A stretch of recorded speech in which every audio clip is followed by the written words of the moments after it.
On a Saturday morning in September of 1981, Catherine Mitchell turned the key in the lockbox at 427 Riverside Drive in Alexandria, Virginia, preparing to show what she believed would be a straightforward estate sale to a young couple relocating from Chicago. The autumn sun filtered through oak trees lining the quiet residential street, and the brick colonial before her stood silent, except for the soft rustling of leaves in the morning breeze.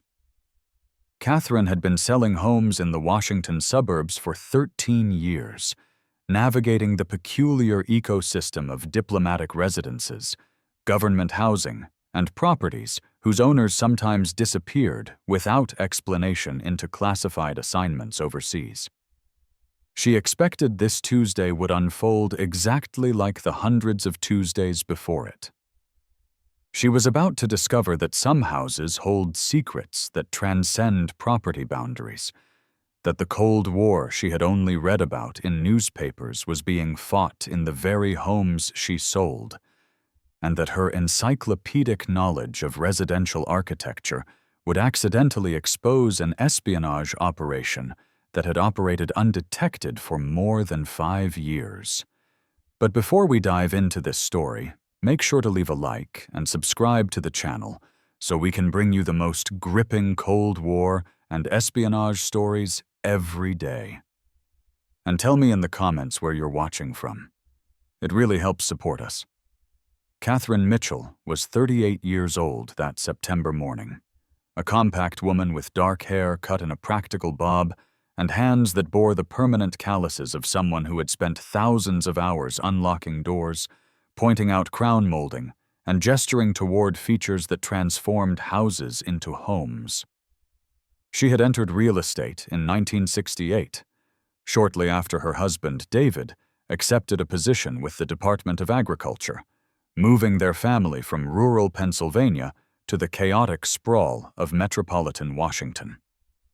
What had begun as temporary work to supplement David's salary had evolved into a career that Catherine approached with the same meticulous attention to detail she applied to everything in her life. She kept files on every property she had ever shown, remembered floor plans with photographic precision, and could walk through a house once and detect structural problems that would escape most inspectors. The Washington real estate market in 1981 was unlike anywhere else in America. The region attracted diplomats, military officers, intelligence analysts, and the vast administrative apparatus that sustained the federal government. Catherine's client list included a Deputy Assistant Secretary of Defense who needed a house with a secure room for classified documents, an embassy cultural attaché who required proximity to international schools, and a retired CIA officer who insisted on properties with multiple exits and clear sight lines to the street.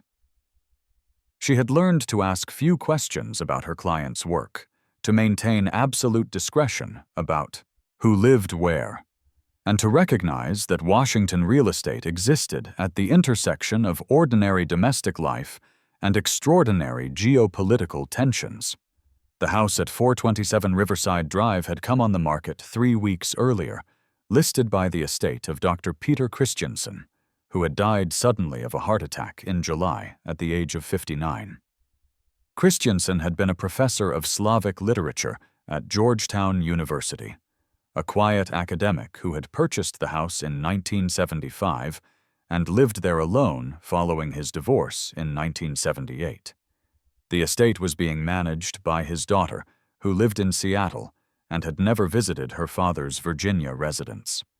She had hired Catherine to handle the sale, providing keys and authorization, but offering little information about the property beyond what appeared in the deed and tax records.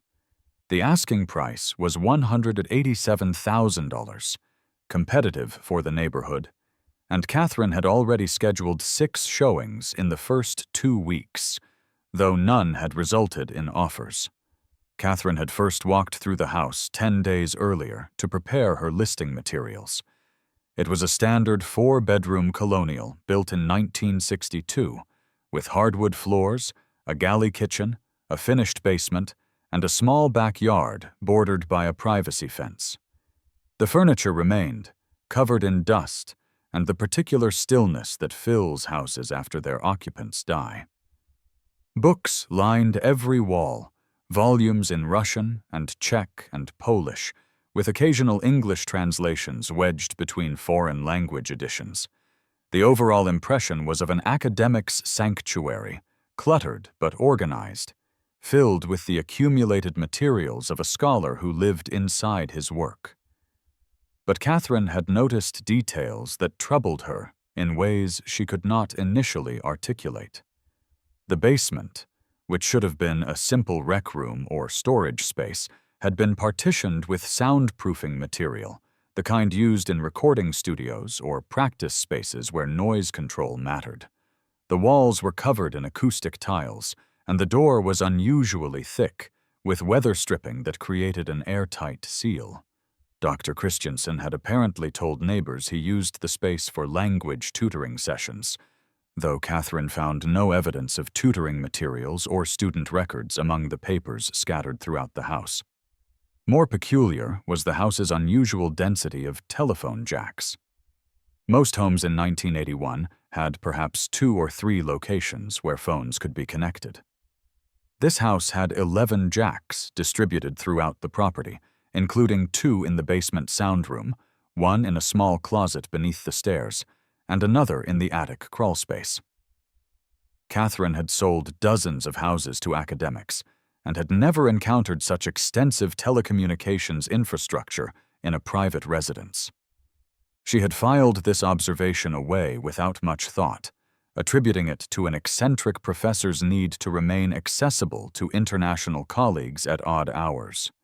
The couple Catherine was showing the house to that September morning were Mark and Jennifer Holloway, both in their early 30s, relocating from Chicago, where Mark worked as an accountant and Jennifer taught elementary school.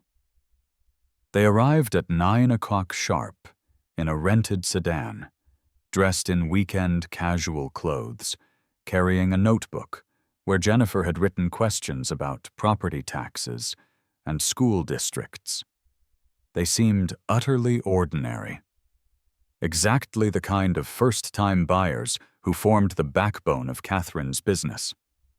Catherine unlocked the front door and led them inside, beginning her standard presentation about the neighborhood's history, the quality of local schools, and the house's structural soundness.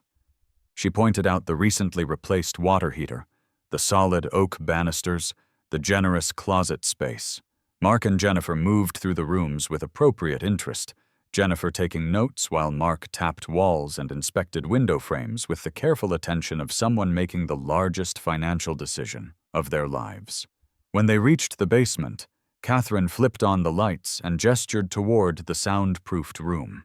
Dr. Christensen used this space for language tutoring, she explained, which is why it has the acoustic treatment. It could easily be converted to a home office or rec room. Mark stepped inside the soundproofed space and looked around with an expression Catherine could not quite read. "How much did this kind of soundproofing cost?" he asked. Catherine admitted she did not know, but guessed it was fairly expensive given the professional quality of the installation. Mark ran his hand along the acoustic tiles and asked if Dr. Christensen had done the work himself or hired contractors. Catherine said she did not have that information, but could check with the estate if they were interested in the property. Mark nodded and moved back into the main basement area, but something in his demeanor had shifted.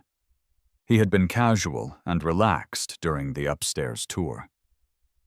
Now he seemed intensely focused, his eyes scanning the basement with methodical precision. Jennifer noticed it too. She touched her husband's arm and asked quietly if everything was all right. Mark said he was fine, just thinking about renovation possibilities. But Catherine, who had spent 13 years reading the micro-expressions of prospective buyers, recognized that Mark Holloway was not thinking about renovations. He was evaluating something else entirely, something that made his jaw tighten and his movements become more deliberate. They completed the tour and returned to the living room.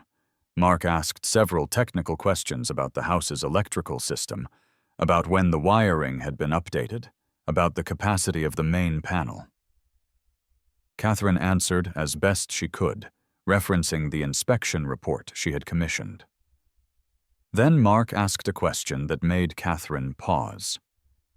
He wanted to know if the house had any history of commercial use, if it had ever been zoned for anything other than residential occupancy. Catherine said no, not according to county records. It had been a private single-family home since its construction in 1962. Mark nodded slowly, then asked if she knew whether Dr. Christensen had operated any business from the residence, perhaps translating documents or consulting for government agencies. Catherine said she had no information about that, but the estate inventory suggested Christensen's work had been purely academic. The Holloways thanked Catherine for her time and said they would discuss the property and get back to her. As they walked to their rental car, Catherine watched through the living room window and saw Mark pull out a small notebook and write something down, then show it to Jennifer, who looked at the house with an expression of concern. They sat in the car for several minutes before driving away, Mark on his car phone making what appeared to be an urgent call. Catherine locked the house and sat in her own car, thinking about the Holloways' behavior. Mark's questions had been unusual, focused on technical infrastructure rather than the domestic concerns that preoccupied most buyers. His interest in the soundproofed room had seemed professional rather than personal. And that final question about commercial use or government consulting had struck Catherine as oddly specific, the kind of inquiry that came from someone who suspected something beyond what was visible on the surface. She started her car and drove back to her office in Old Town Alexandria, a converted storefront where Mitchell Realty occupied 2 rooms filled with property listings, filing cabinets, and the accumulated paperwork of a small business struggling to compete with larger firms. Her assistant, a 22-year-old recent college graduate named Stephanie Chen, was sorting through weekend inquiry calls when Catherine arrived. "Any luck with the Riverside Drive showing?" Stephanie asked. Catherine set her briefcase on her desk and said the couple seemed interested, but had reacted strangely to the basement. Stephanie looked up from her work. "Strangely how?" Catherine described Mark's intense focus on the soundproofing, his technical questions, his inquiry about government consulting. Stephanie shrugged and suggested maybe he was just thorough, but Catherine could not let it go. She pulled the file on 427 Riverside Drive and reviewed everything she knew about Dr. Peter Christensen. Born in 1922 in Minnesota, served in the Army during World War II in the Signal Corps, earned his doctorate in Slavic languages from Columbia University in 1951, taught at Georgetown from 1956 until his death, published 3 books on Russian literature, divorced in 1978. No children from that marriage, though he had a daughter from a previous relationship who was now handling the estate. On paper, Christensen appeared to be exactly what he claimed: a scholarly professor who had spent his career teaching Tolstoy and Chekhov to undergraduates. But Catherine kept thinking about that basement, about the 11 telephone jacks, about the professional-grade soundproofing in a house owned by a man who supposedly used it for occasional language tutoring. She thought about Washington in 1981, about the Soviet Union and the ongoing tensions that dominated every news broadcast, about the countless government employees and contractors who lived in the suburbs and conducted classified work that their neighbors never suspected. She made a decision that would change everything. She called the Georgetown University Slavic Languages Department and asked to speak with someone who had known Dr. Christensen. After being transferred twice, she reached Professor Arthur Morrison, who identified himself as Christensen's colleague for 15 years. Catherine explained she was handling the estate sale and had some questions about the deceased professor's work. Morrison's voice carried genuine sadness as he described Christensen as a brilliant scholar who had been deeply dedicated to his students. He mentioned that Christensen had maintained extensive contacts with Soviet academics, that he had traveled to the USSR 3 times in the 1970s as part of academic exchange programs, that he spoke Russian with native fluency. Catherine asked if Christensen had done any work beyond his university teaching. Morrison said he believed Christensen had occasionally consulted for various government agencies on translation projects, though he had never discussed specifics. Catherine thanked Morrison and hung up. She sat at her desk, staring at the file, feeling the pieces of a puzzle assembling themselves in ways she did not want to acknowledge. A Slavic languages professor with government connections, a house equipped with excessive telecommunications infrastructure, a soundproofed basement room, frequent travel to the Soviet Union. She tried to construct innocent explanations, but each one felt increasingly implausible. She thought about Mark Holloway's reaction in the basement, about his technical questions and his urgent phone call from the car. She thought about how he had asked about commercial use and government consulting, as though he were checking for something specific. And she realized with a cold certainty that Mark Holloway was probably not an accountant from Chicago. He was more likely a federal agent conducting some kind of investigation, possibly from the FBI or another agency tasked with counterintelligence work, which meant Catherine had inadvertently stepped into the middle of something far more serious than an estate sale. She went home that evening and told her husband David about her concerns. He listened carefully, his expression growing more serious as she described the house's unusual features and the Holloway's behavior. David worked in agricultural policy, far removed from intelligence matters, but he understood Washington well enough to recognize when something fell outside normal patterns.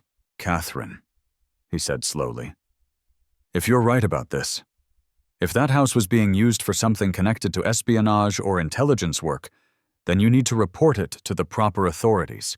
You can't just sit on this information, and you definitely should not go back to that house alone." "But report what?" Catherine asked. "That a house has too many phone jacks and a soundproof room? That a couple looking at it asked strange questions? I don't have any evidence of anything illegal. I just have a feeling that something is wrong." "Trust your instincts," David said. "You have been selling houses for 13 years.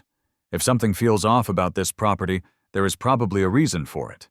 At least call the FBI and tell them what you have observed. Let them decide if it's worth investigating." The next morning, Catherine called the FBI field office in Washington and was transferred to a duty agent who listened with what sounded like polite skepticism as she described the house on Riverside Drive, Dr. Christensen's background, and the unusual features she had noticed. The agent, who identified himself only as Agent Harrison, asked several clarifying questions, then told Catherine that someone would contact her if they needed additional information. 3 days passed with no word from the FBI. Catherine showed the house to 2 more couples, neither of whom expressed any unusual interest or asked suspicious questions. She began to think she had been imagining connections where none existed, seeing espionage in what was probably just an eccentric academic's oddly configured home. But on Thursday afternoon, Agent Harrison called and asked if Catherine could meet with him and a colleague at her office.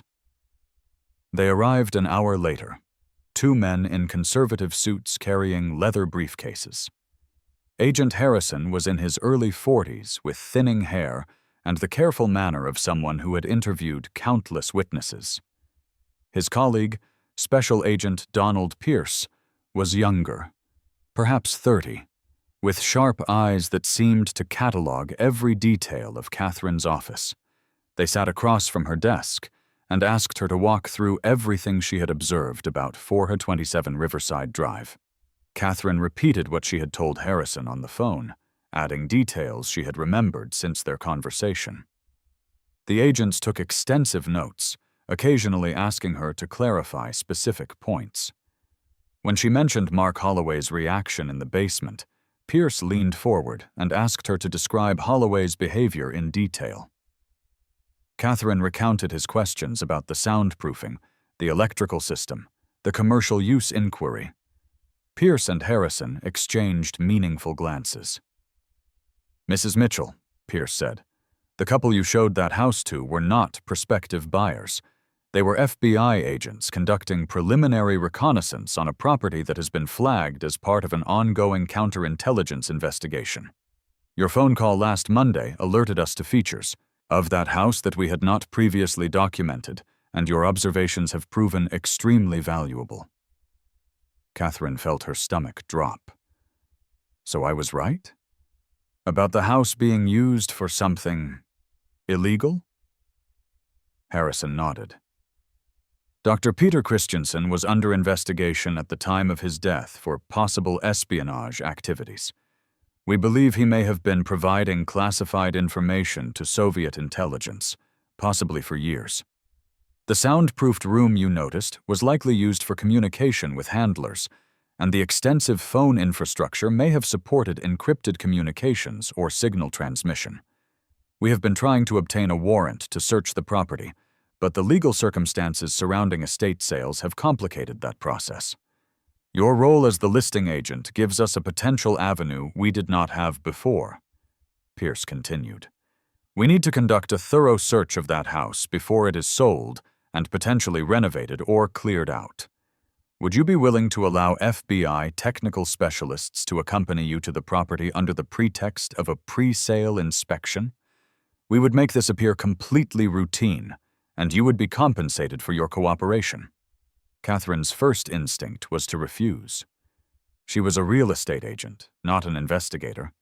She had no training for this kind of work, no desire to become involved in espionage investigations. But she thought about the implications of what Pierce had described. If Christensen had been spying for the Soviet Union, if that house had been used to transmit classified information that endangered American security, then selling it to an unsuspecting family without allowing authorities to investigate seemed deeply wrong. "I'll help," she said, "but I don't want to do anything that could put me in danger or compromise my real estate license. I need your assurance that this will all be handled legally and professionally." Harrison assured her that everything would be done by the book, that she would simply be facilitating access to a property she was legitimately contracted to sell. 2 days later, Catherine returned to 427 Riverside Drive, accompanied by 2 men who identified themselves as home inspectors, but who she knew were FBI technical specialists. They spent 6 hours in the house, using equipment she did not recognize to scan walls, test phone lines, and examine the soundproofed basement room with meticulous attention. What they found exceeded even Catherine's suspicions. Hidden in a false wall in the basement was a shortwave radio transmitter capable of sending encrypted signals to receivers in Soviet diplomatic facilities. Behind acoustic tiles in the soundproof room was a small photographic darkroom where documents could be copied onto microfilm. In the attic, concealed beneath insulation, was a cache of encryption materials, code books, and detailed instructions for communicating with KGB handlers. The house at 427 Riverside Drive had been a fully operational espionage station, and Dr. Peter Christensen had been a Soviet agent working under academic cover for more than 2 decades. The FBI briefed Catherine on what they had discovered, swearing her to absolute secrecy. Christensen had been recruited by Soviet intelligence in the early 1950s, during his graduate studies at Columbia, a time when Soviet operatives were actively targeting academics who had access to government circles or who could be positioned to gather intelligence in the future.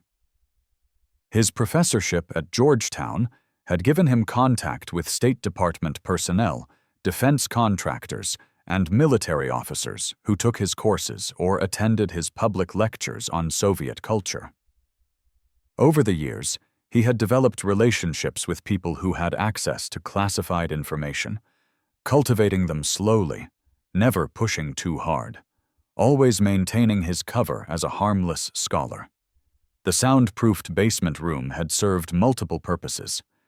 It was where Christensen met with his KGB handler, a Soviet diplomat who had diplomatic immunity and could visit without attracting attention. The acoustic treatment ensured conversations could not be overheard or recorded by surveillance equipment. The room also contained a hidden compartment where Christensen stored materials provided by his sources, documents that would be photographed in the dark room before being returned to prevent their absence from being noticed. The 11 telephone jacks throughout the house had supported a sophisticated communication system. Some lines were legitimate, but others had been modified to support burst transmission equipment that could send encrypted data in millisecond bursts that were nearly impossible to intercept or trace. Christensen would receive assignments from Moscow through coded shortwave broadcasts, would gather the requested intelligence through his network of unwitting sources, and would transmit summaries back to his handlers using equipment hidden throughout the house. Agent Pierce told Catherine that Christensen's sudden death had created a crisis for Soviet intelligence.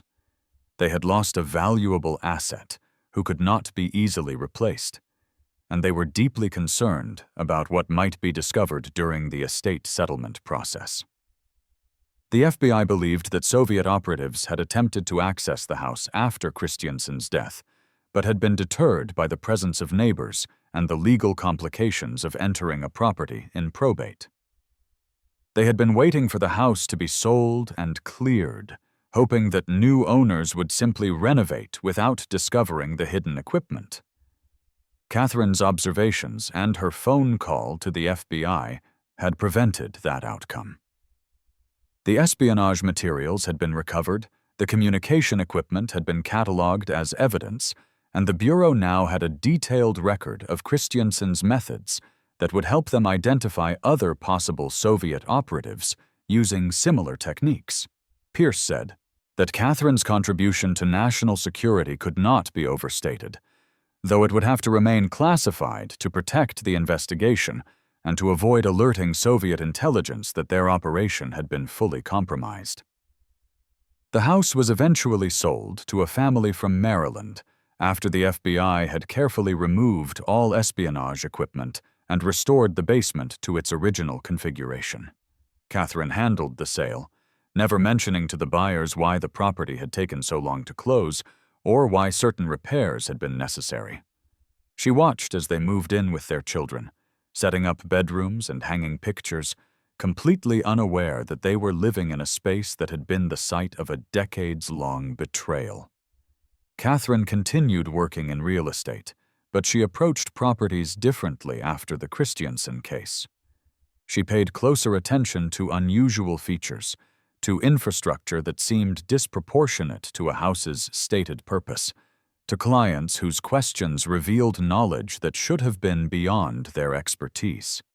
She developed informal relationships with several FBI counterintelligence agents who occasionally consulted her about properties connected to ongoing investigations. She never discussed these relationships with anyone except David, understanding that discretion was essential both for the investigations and for her own safety. Years later, after the Cold War ended and the Soviet Union collapsed, Catherine read declassified reports that mentioned Dr. Peter Christensen as part of a larger Soviet intelligence network that had operated in the Washington area throughout the 1960s and 70s. The reports estimated that Christensen had compromised dozens of classified documents and had provided information that had allowed Soviet intelligence to track American diplomatic initiatives and defense programs. His sudden death from a heart attack had been, from the perspective of American counterintelligence, extraordinarily fortunate timing. Had he lived another decade, the damage he could have inflicted would have been incalculable. The house on Riverside Drive changed hands several more times over the years. Catherine sold it twice more, in 1987 and again in 1994. each time to families who knew nothing of its history. The soundproofing was eventually removed during a renovation. The excessive phone jacks were reduced to a normal number, and the basement was converted into a standard rec room with a pool table and a big-screen television. The house became, finally, what it had always pretended to be: an ordinary suburban home where ordinary families lived ordinary lives. But Catherine never forgot walking through that property for the first time, noticing details that most real estate agents would have overlooked, trusting her instincts when something felt wrong. She never forgot Mark Holloway's reaction in the basement, or the cold realization that espionage was not confined to embassies and government buildings, but could occur anywhere, even in the homes she sold. She never forgot Agent Pierce telling her that her observations had been crucial, that ordinary citizens paying attention to their surroundings were often the first line of defense against threats that operated in the shadows. The experience taught Catherine that the Cold War was not an abstract geopolitical struggle playing out in distant capitals, but a conflict that touched every aspect of American life, including the seemingly mundane business of buying and selling houses. It taught her that expertise in any field, even real estate, could have national security implications if applied with careful observation and critical thinking. Most importantly, it taught her that ordinariness was often a disguise, that the most dangerous secrets were hidden not in vaults or classified facilities, but in suburban colonials with soundproofed basements and too many telephone jacks. Dr. Peter Christiansen's daughter eventually learned that her father had been a Soviet spy. The revelation shattered her understanding of the man who had raised her, forcing her to reevaluate every childhood memory, every conversation, every moment of their relationship. She declined to speak with journalists who wanted to write about the case, preferring to grieve privately for the father she thought she knew and the stranger he had actually been. The family name appeared occasionally in books about Cold War espionage, usually in footnotes or as part of larger lists of compromised agents, but the full story of Christiansen's operation remained classified for decades. Catherine Mitchell retired from real estate in 2003 at the age of 60, having sold more than 800 properties over her 35-year career. None of the other sales compared to 427 Riverside Drive in terms of significance or complexity. She never sought recognition for her role in exposing Christiansen's espionage operation, understanding that some contributions to national security must remain hidden to remain effective. She received no medals, no public acknowledgments, no newspaper articles praising her vigilance. She was simply a real estate agent who had noticed that something did not quite fit, who had trusted her professional judgment, and who had made a phone call that helped dismantle a spy network. In her final years, Catherine occasionally drove past the house on Riverside Drive, watching as new families came and went, children playing in the yard, cars parked in the driveway. The house looked peaceful in the afternoon sunlight, indistinguishable from its neighbors, holding its secrets close. She thought about all the people who had lived there since 1981, sleeping in bedrooms where classified documents had once been photographed, cooking in the kitchen where a Soviet agent had planned his operations, never knowing that their ordinary suburban home had once been a battlefield in an invisible war. She thought about the broader implications of her accidental discovery about how many other houses in Washington and throughout America might harbor similar secrets, about how the intelligence services of various nations had learned to embed themselves so thoroughly in American society that detection became almost impossible. She thought about the civilians like herself, who had stumbled onto espionage operations through nothing more than professional expertise and observational skills, ordinary people whose contributions to counterintelligence were recorded only in classified files that might never be fully declassified, The story of how a real estate agent helped expose a Soviet spy became one of those hidden narratives that form the foundation of Cold War history, known only to the handful of FBI agents and analysts who worked the case, and to Catherine herself, who carried the knowledge quietly for the rest of her life.